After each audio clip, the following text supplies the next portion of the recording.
Thank you for being here. I have a few acknowledgements.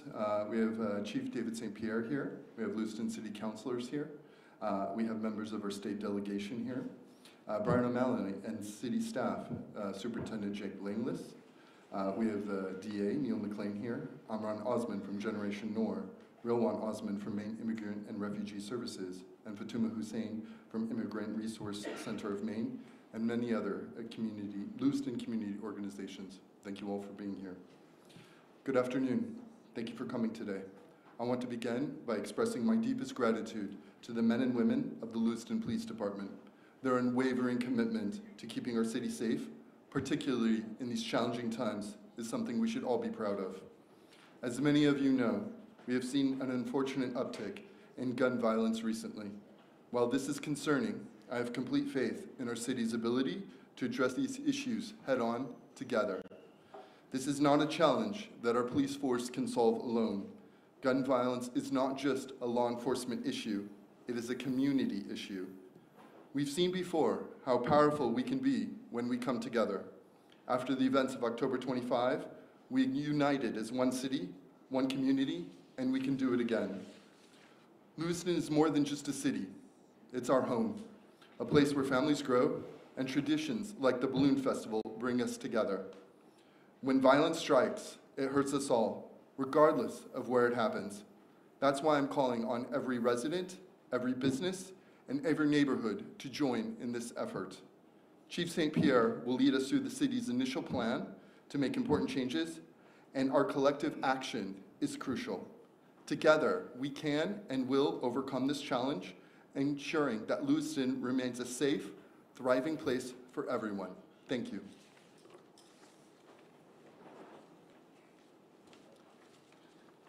Good afternoon, members of the press, community members, delegates, and everybody that's here today to hear these messages. On behalf of the City of Lewiston, I'd like to thank you for joining us today.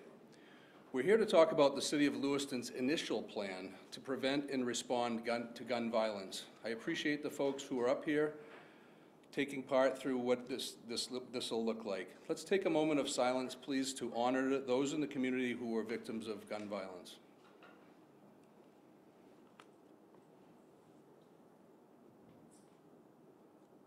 Thank you. I want to begin by saying that I understand the community's frustration. What's more, I share your frustration. The officers whose job it is, day in and day out, to run toward the violent events in our community are frustrated as well. The city and school staff are frustrated. We all are. And every day, we're working hard to make the changes we need to make. We all need to do a better job talking about that.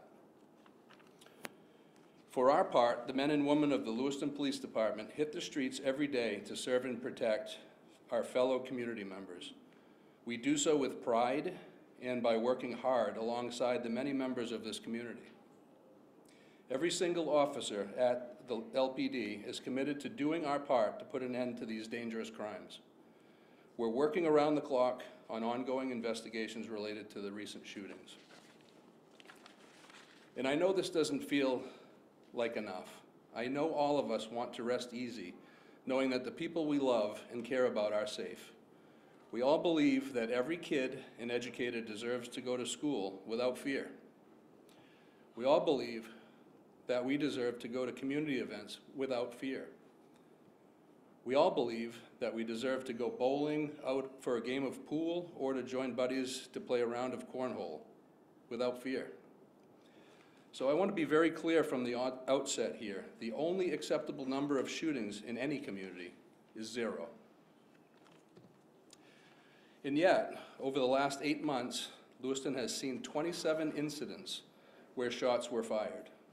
Of those 27 incidents, 3 were self-inflicted and 2 were victims who were shot by someone else. This summer, we've seen several incidents in quick succession, and many involve the youth in our community. This is unacceptable, and we're all frustrated. And we can't just sit on our frustration because that doesn't get the job done. Over the last few weeks, we've worked through ideas to help move Lewiston towards more prevention, more connection among community members and the city, and more investigatory support for when shootings do happen. Here's what we're working on. We've requested that the Lewiston's legislative delegation identify and propose policy changes to address significant challenges in our judicial system. Just this week, Androscoggin District Attorney Neil McLean and the City of Lewiston staff joined me and others from the police department in a very productive meeting with Lewiston's legislative delegation to ask them to work with their colleagues in Augusta to help us address a number of issues we're seeing on the ground. I'll let DA McLean discuss those challenges his office is seeing in a moment. For the LPD and the city's part, I can tell you that despite the diligent work of our LPD officers and the district attorney's office, cases are frequently dismissed or the charges are significantly pled down. This cannot continue, and our legislative delegation agreed that the status quo is unacceptable. We know these challenges are exacerbating existing safety issues in our community. We know many victims of crime are not seeing the justice they deserve. We also know there's a growing perception in the community that criminals are not held accountable due to these very issues. We've asked the legislative delegation to take a look at these systemic issues, and we've committed to maintaining regular communication with them to ensure they're aware of the issues that we're seeing on the ground. We will also provide them with the data and the support they need to propose and pass legislation that will help us improve our community's safety. With that, I'd like to invite Androscoggin District Attorney Neil McLean to say a few words.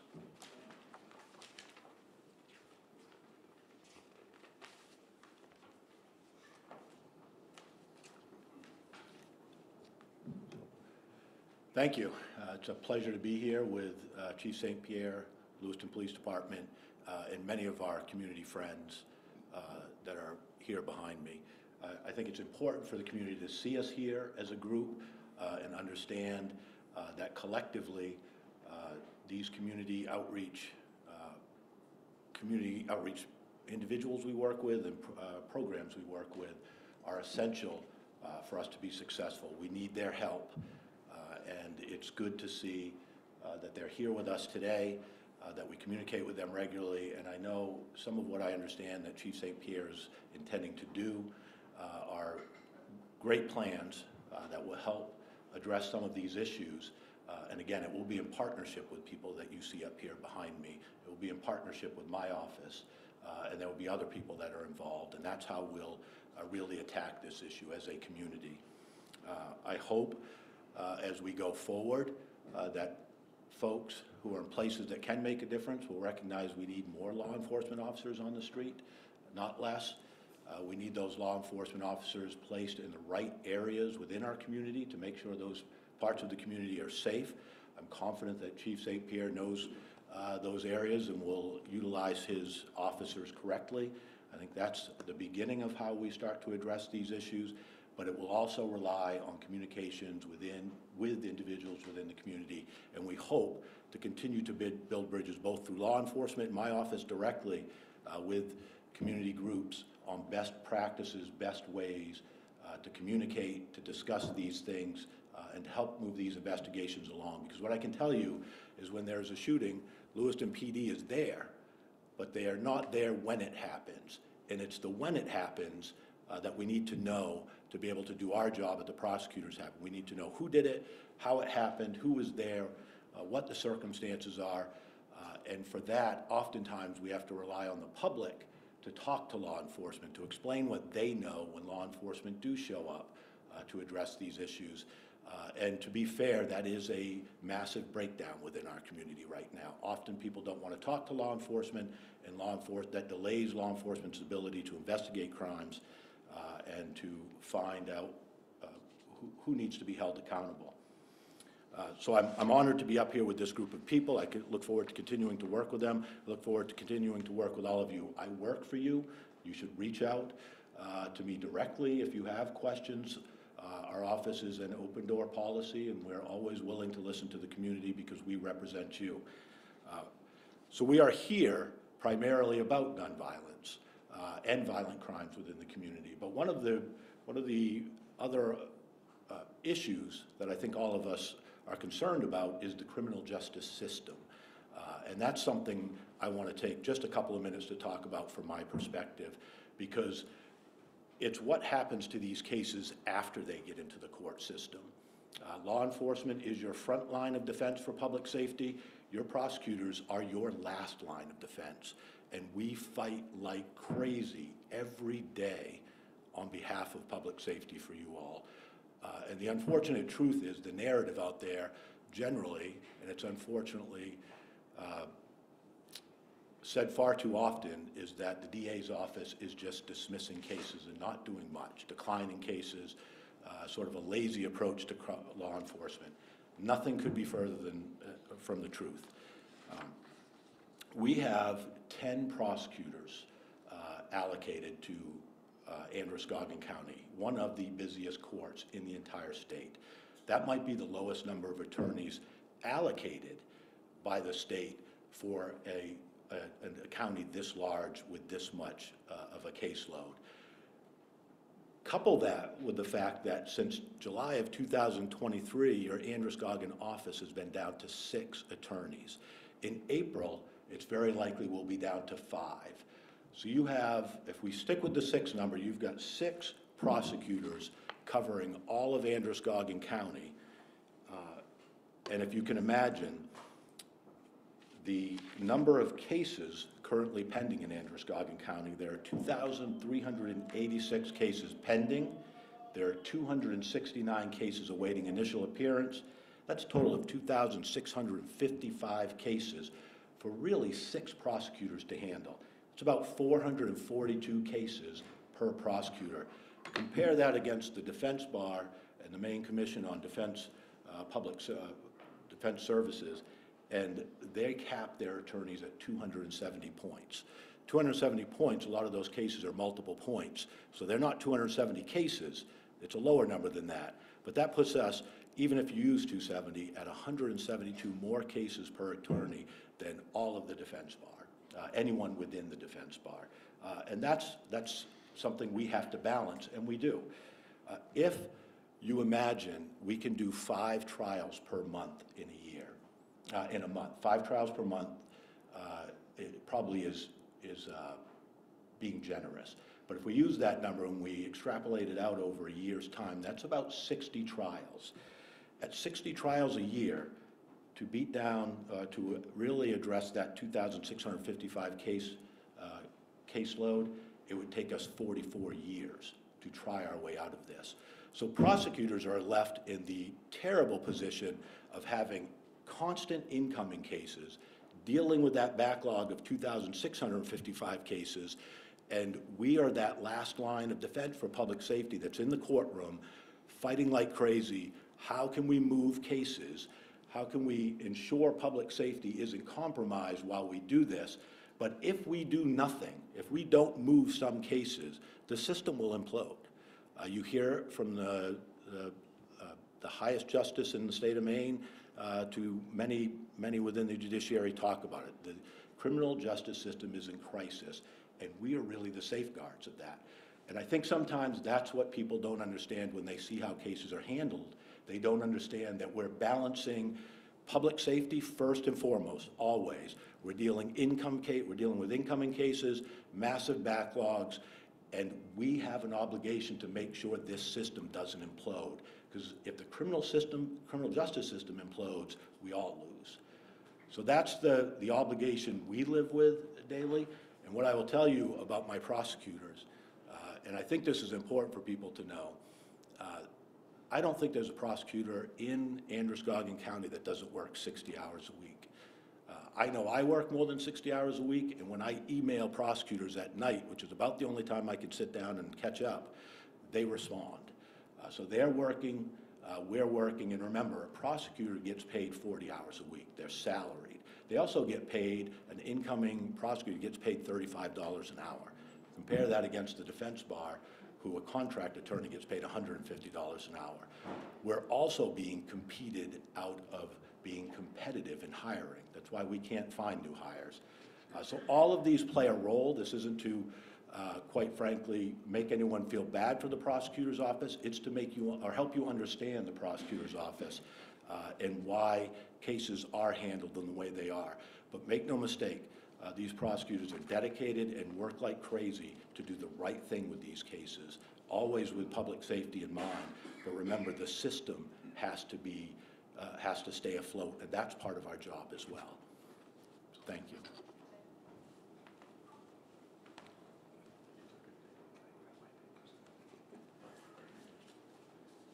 I might get charged with theft here.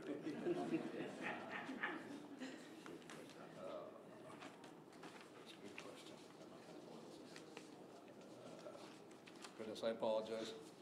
I think I'm where I need to be. I'll give you those back afterwards. Thank you, DA McLean. We appreciate how hard you and your team work each day. Next, I'd like to talk about the changes we are implementing at the Lewiston Police Department to help increase our ability to investigate and prevent gun violence.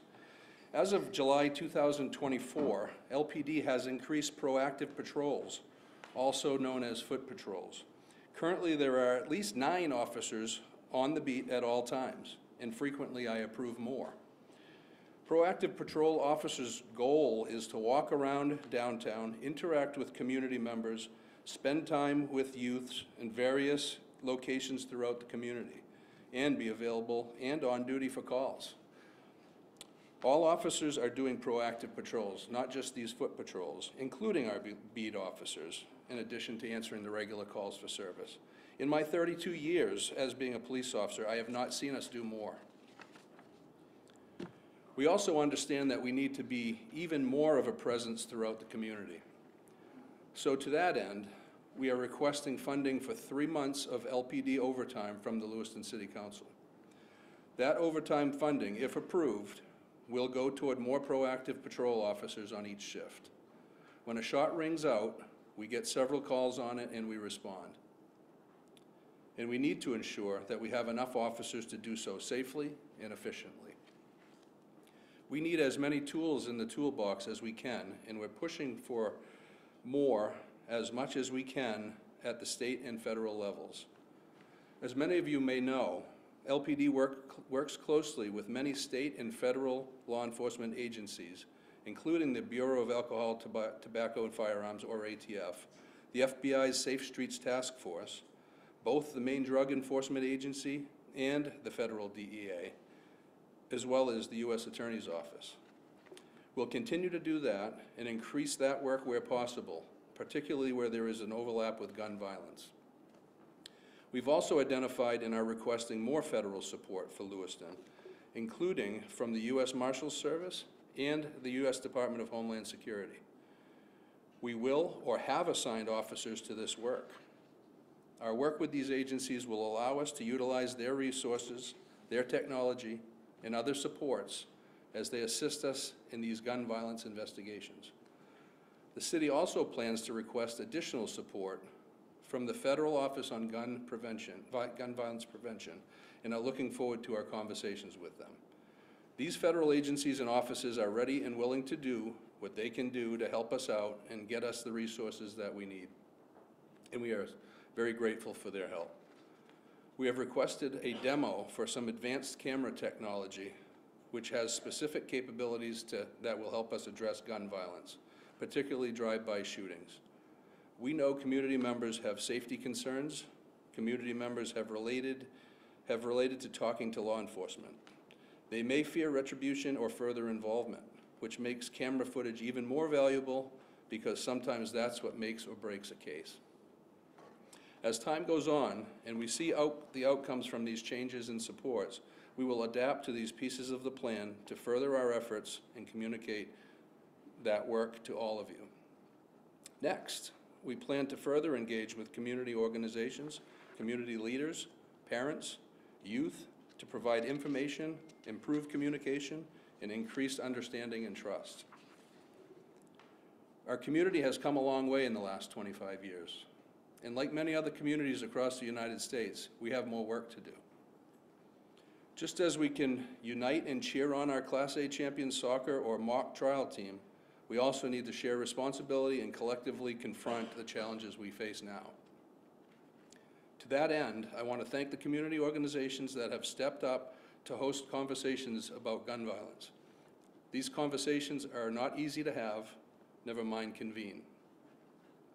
On behalf of everyone at the City of Lewiston, I'd like to thank Generational NOR, IFCA Community Services, the Immigrant Resource Center of Maine, LA Youth Network, Maine Community Integration, Maine Immigrant and Refugee Services, the Somali Bantu Community Association, the Sustainable Livelihoods Relief Organization, Tree Street Youth, United Youth Empowerment Services, and many others for your leadership. These conversations have been critical to informing the city's plan for community engagement aspects of this work. We know that to prevent and respond to gun violence effectively, we need to do it in a partnership with the community. Some aspects of the city's plan moving forward include supporting existing community conversation efforts. We want to continue to encourage community conversations. We hope that more community members will engage, including local and state policymakers, city staff, in addition to us at the LPD, youth and parents, educators, and more. I'd like to invite Amran Osman, founder and executive director of Generational NOR, to offer a few words.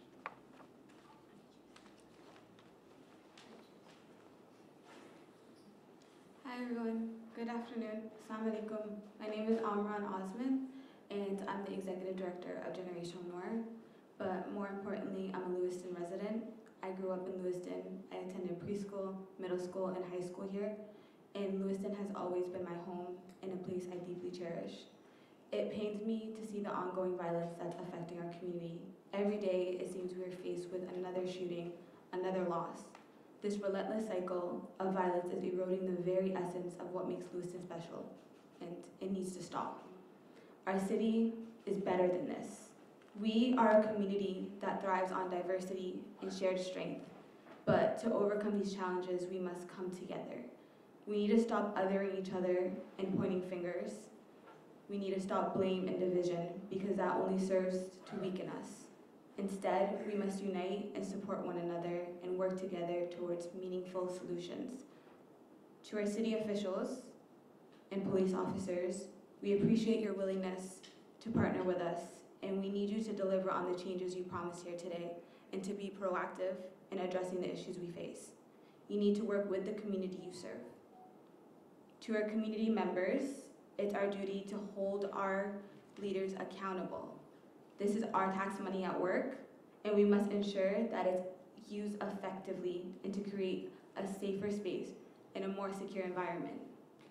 To our school officials, it's your responsibility to work with our parents and community leaders to engage with our youth and to support them and to help them navigate these challenging times. And to the youth of our city, I want to speak directly to you. I know that these times are incredibly tough, but I want to tell you that the guns and this violence is not worth your life. You're capable, you're worthy, and you're deserving of so much more. Please don't let one moment of anger, of fear, dictate the course of your life and someone else's life. You have so much potential and time ahead of you. Don't let this never-ending violence take that away. To the youth, your lives matter immensely, and there's so much good that you can contribute to our community. Please choose hope, choose to seek help, and choose to be a part of the solution.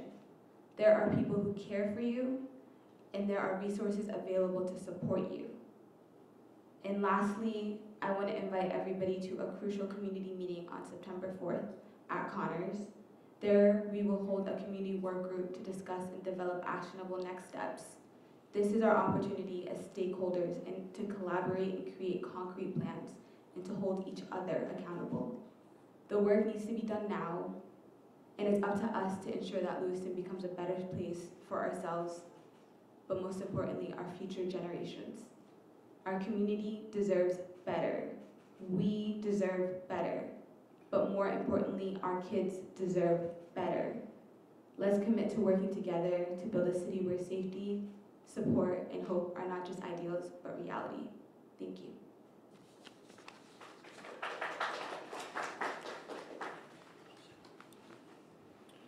Thank you, Amran. We do appreciate your work. One thing that came out of these community conversations was the importance of educating parents about the issues that we're seeing. The police department and the Lewiston Public Schools will partner and offer parent information sessions about guns and drugs. We understand that many community members, particularly parents, do have questions. These questions include the potential consequences of juvenile gun possession, what a gun looks like when taken apart, and what drugs actually look like. We want to provide information and give parents the opportunity to ask officers questions. We plan to offer information sessions at schools and to parent groups around the community and record them and translate them for folks who cannot attend. I'd like to invite Superintendent Jake Langley of Lewiston Public Schools to offer a few thoughts. Good afternoon, everyone.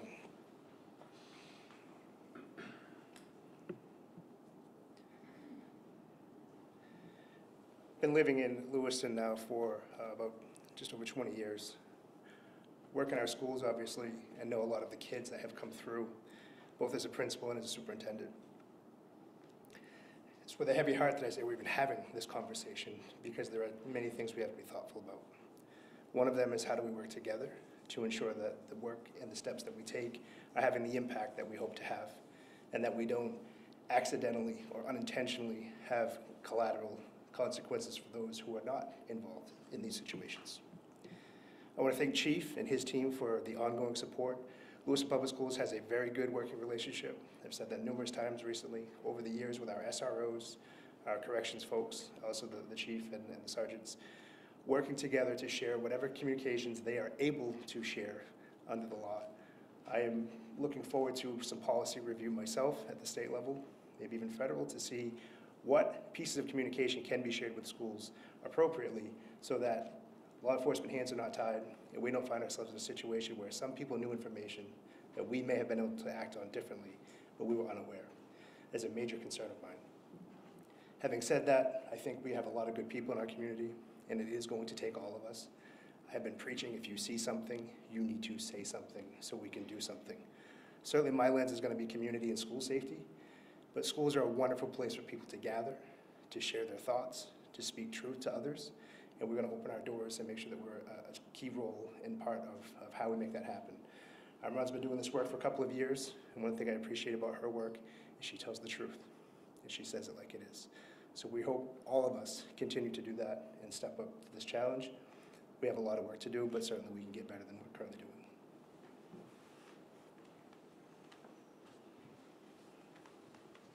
Thank you, Superintendent Langley, for the work you do, and to all the educators across Lewiston for what you do each day for our youth. In addition to the 2 community engagement efforts mentioned, the city plans to create regular ongoing opportunities to build trust between the city, LPD, and the school department with local youth and ethnic community-based organizations. The city will take a more active role in working with organizations who work with youth, immigrant, refugees, and first-generation Americans.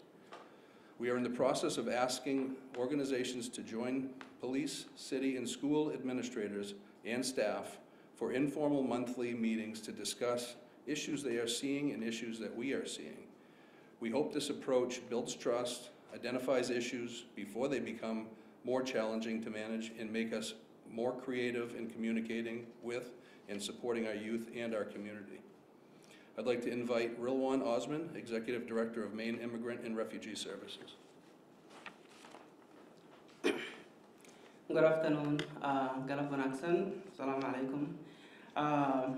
My name is Rilwan Osman. I'm the Executive Director of Maine Immigrant and Refugee Services, based here in Lewiston. I think we all know why we're here. And first I want to thank the Chief, the Mayor, the DA, the Superintendent for coming here today to discuss about how we can make our city safer for all of us here in Lewiston. Our organization is committed in providing education, raising awareness, and offering support through programming to our youth and their parents. On behalf of mayors, we are excited about this new initiative of us all coming together to address this issue. This is not one organization, one person's issue. This is the issue of the city of Lewiston, and we all need to come together and address this issue collectively. From the police department to the city officials, from the state, we have to come together, and also from the community.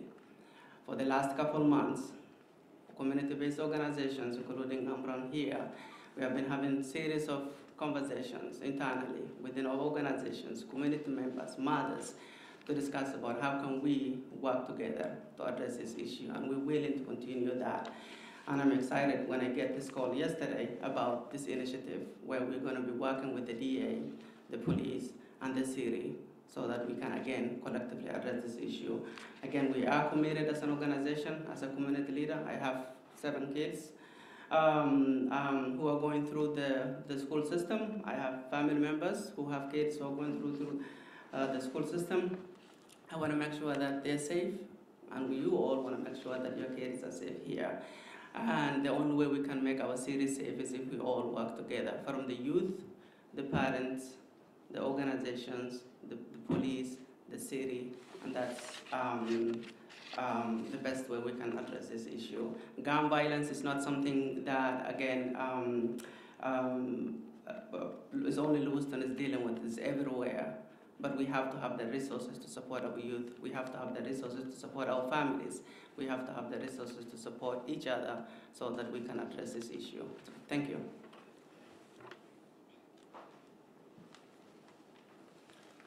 Thank you, Rilwan. We appreciate your work. Before we take a few questions from our media colleagues, I want to thank our officers. There's several of them standing in the back. They work hard around the clock to help all Lewiston residents. Your steadfast dedication to protecting and serving our community is admirable, and we are grateful for you each day. In closing, I'd like to reiterate what Superintendent Langlays and I said in a statement to the community on Tuesday. Lewiston can be a safe place for everyone if we work together to stop violence. We showed the world last October that we are Lewiston strong. We can do that again by working together, because we all deserve to feel safe at school, at home, and throughout our community. We're looking forward to what these next steps will bring. We understand that these are not final steps in solving a complex issue, because complex problems require complex solutions. And with that, I'll turn it over to Angie Amore. So what we'll do, we'll have Lieutenant also pass out the mic for reporters. Okay, go ahead. Yeah. And let's make sure it's turned on.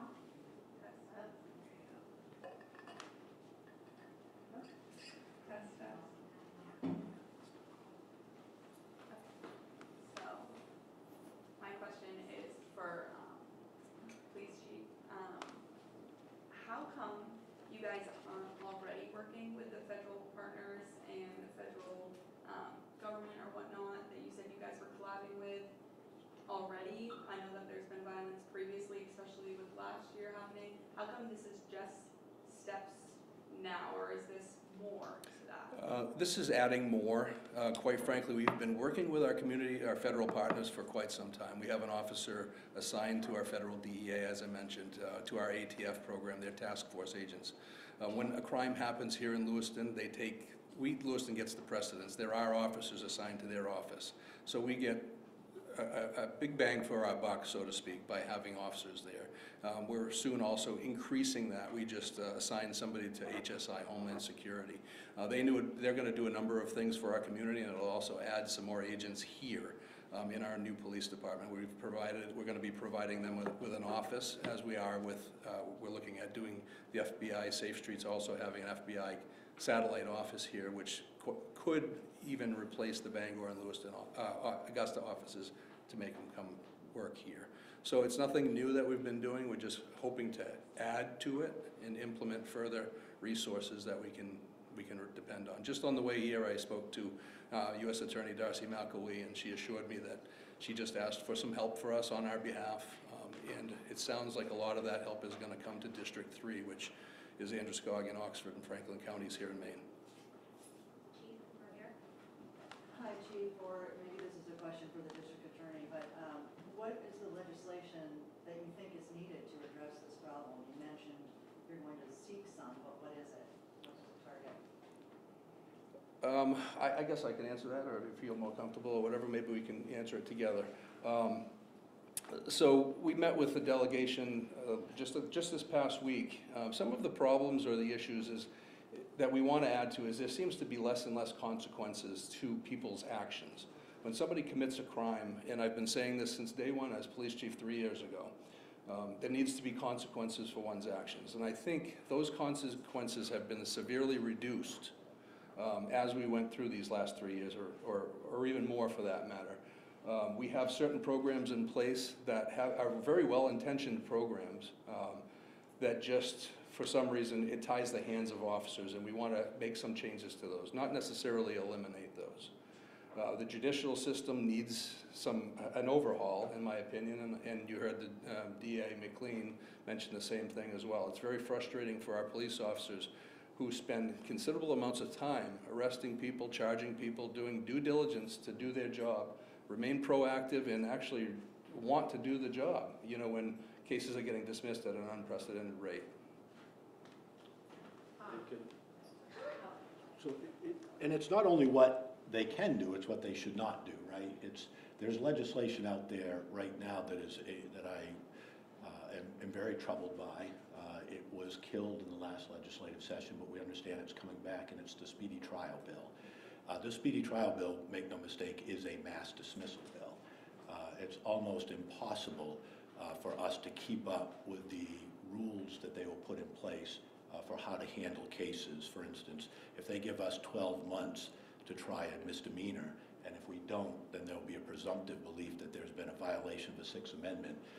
We never try a misdemeanor in 12 months. That it will lead to mass dismissal of cases, and that will send a terrible message to the community. It will be highly unpopular with the citizens. So again, it's not only what they can do, but what they shouldn't do. And the last thing I would say that they need to do, and again it goes, don't forget prosecutors. There's a lot of movement with some of the defense programs out there, the public defender system, which we support and we want, but if you continue to funnel money to those organizations at the expense of prosecutors and don't remember that we too need to be resourced, that won't help the system. There has to be a balance in what they do. I was just going to ask, you said you were going to increase the overtime budget for 3 months. What would happen after that? Well, that'll be something we'd have to revisit. I can tell you that we've put a lot of officers on the street on a regular basis, and if you've spent any time in the downtown area particularly, or even on the outskirts, we address problem areas as they crop up. We have a 2-officer team every at least 4 nights of the week currently. What I'm asking for is maybe a little bit more, so we can put those officers out there on foot during the daytime, perhaps during a weekend, kind of randomly, obviously, so we don't, you know, we want to be able to address any situation that might come up. Just the other evening, we had a shooting incident, and there was 15 of us working because we've hired these officers to be there. Now, that's not their primary focus. Their primary focus is to do foot patrols and to be seen in the community and make people feel safe, because that's important. So that's going to just further bolster what we've already done. And then back in 2012, there was a similar issue with gun violence in Lewiston, and the previous chief had increased like hotspot policing. Is this going to be similar to that? Why did that ever resolve? Not necessarily. That program certainly had its benefits. We replaced it with some other things. Back in March of 2023, we initiated the Neighborhoods First initiative, and as part of that initiative, we formed a crime reduction unit, or also known as CREW. So that kind of took a little bit of the part of doing these sporadic details that you mentioned and have it an everyday thing. So these officers, there's 3 of them assigned to the unit, work during the day sometimes, work during the night sometimes. They vary their schedule, and they go after various quality of life issues, violence. I can tell you they've done a great job on many search warrants, drug search warrants, and as we all know, gun violence has a correlation to drugs. Okay. Last question? My question's for the DA. You spoke on the lack of prosecutors. What is your plan to attract new hires, and how are you trying to address that backlog you spoke of? So we need to be able to compete. When I interview people for positions and they hear what we pay them, and then they walk away and don't want to talk to us again, that's a problem. So we can't continue to think we can pay people $35 an hour to work 60 hours and be paid for 40, which is really what's happening. So we need to probably talk to legislators and talk about what they can do for us in that regard, and we'll do that. In terms of what we're doing with the backlog, we made an effort. We made an effort about a year or so ago, almost 2 years ago now. Again, highly unpopular, but it was something we thought needed to be done. And we communicated with law enforcement. Every law enforcement agency was communicated with. And they supported it insofar as they understood what we were trying to accomplish, and that was the blitz. So we had this 2-week court date where we moved probably about 900 to 1,100 cases off the docket. That's a temporary fix because crime keeps happening, right? So cases keep coming in. So that was a temporary fix. We went from about 5,200 cases in Androscoggin. We were down to about 22 at one point. We're now hovering about 2,400 cases a month at this point. So we're sustaining at this point, and sustaining is not sustainable. We need to actually make a difference. We need more court time. We need to line cases up for trials. We need less delays within the court system. We need cooperation amongst all the people that make up the court system. Law enforcement is doing their job. They're arresting people when it's appropriate. We're doing our job in plugging cases in. Remember, at the same time the community says we decline too many cases, everybody in the court system says we put too many in. The truth is we're balancing, and we're trying to do the right thing.